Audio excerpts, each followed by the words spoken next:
last week, somewhat to the public controversy within Farm Bureau with conservation compliance and linking that to crop insurance.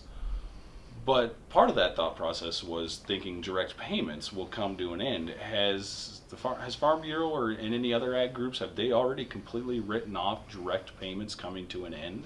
I think Congress would like us to believe that, but that's not a fact. We don't know where the committee is, what the recommendations are. We think it's more inclined to be a 25 or 30% cut across the board in USDA, meaning that there will be direct payments, there will be some kind of farm bill in place today, which links itself to conservation compliance, because if you're out of compliance on conservation, all of those 14 programs in USDA are no longer available to you, meaning even grain storage. So our farmers are saying we got plenty of teeth in conservation compliance already. Now, last week, last Tuesday, the delegation voted to link the two. Right. On Wednesday, turned around and switched, and that vote changed in the final closing time. And then last week, you said you were pretty disappointed with the caucus last week that they decided what have the discussions been like the last week since that vote and since the statements were made? Well, to correct that term, that adverb I used was not disappointed, it was surprised. And so the Des Moines Register did not quote me right, because once the delegates change the position of the resolution committee, I think probably that's pretty solid where they be. And then the next night they changed their mind, so I was surprised that they changed their mind. But what I didn't realize, and what other delegates didn't realize, is what the fear is to not being able to put the crop in next year, because somebody in Washington, D.C. or somebody in Des Moines makes the determination you're not in conservation compliance because, say, for a 6-inch rain that came over a half hour, I don't care how good your conservation practices are, they're not going to contain that kind of natural event. That's far beyond the control of our farmers. And our farmers said, we're not willing to risk that, but instead we strongly support conservation compliance and find another way in which it works in our farming practices today. And so let me jump to the ideas that they want. They want IDLEs, they want USDA to provide more funding in a cost share way for the practices that are necessary today to contain those kind of abnormal events that come from nature. Building terraces, strip cropping, doing all those kind of things that are very important, but don't throw me out of compliance that prohibits my ability to get crop insurance because somebody in Washington, D.C. has made a decision I'm not in compliance. That's a huge risk, and that's one that really changed the mind of the delegates on the second day. And then also, Farm Bureau agents throughout the state selling crop insurance as well.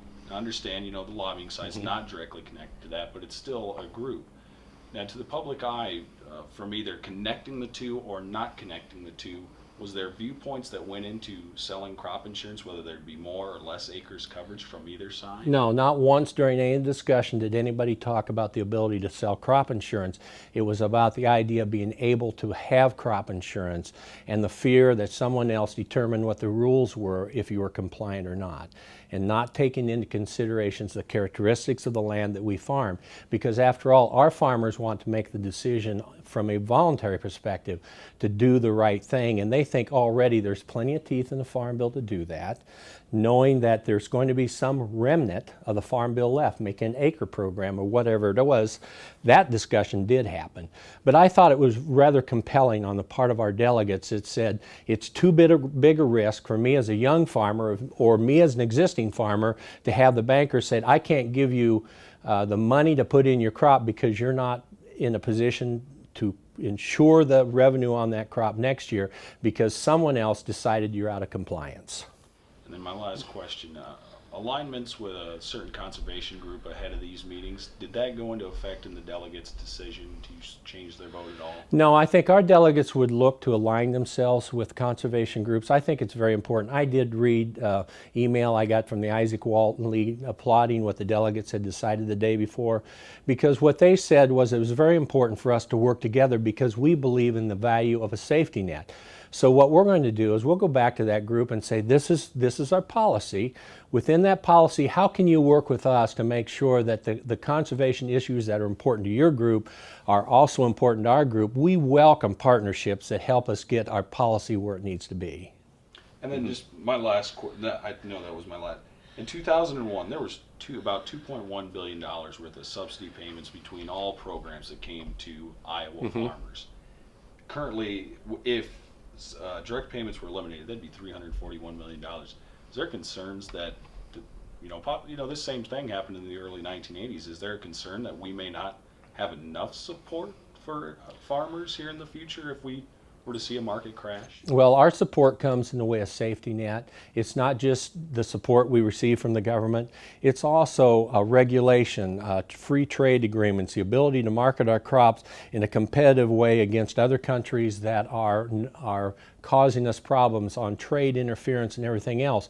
So it's not just the farm bill, it's our ability to grow what we need to have, find a decent price that gives us net income and move ahead. So the USDA is not all of it. It's trade, it's regulation, all those things that put us in a position that's not competitive with the rest of the world. So it's a big issue. There's a lot of policies around it. And from Farm Bureau's perspective, we want our farmers to have net farm income so this generation and the next generation enhance the value of the land through conservation and also have a market to the world that's free and open.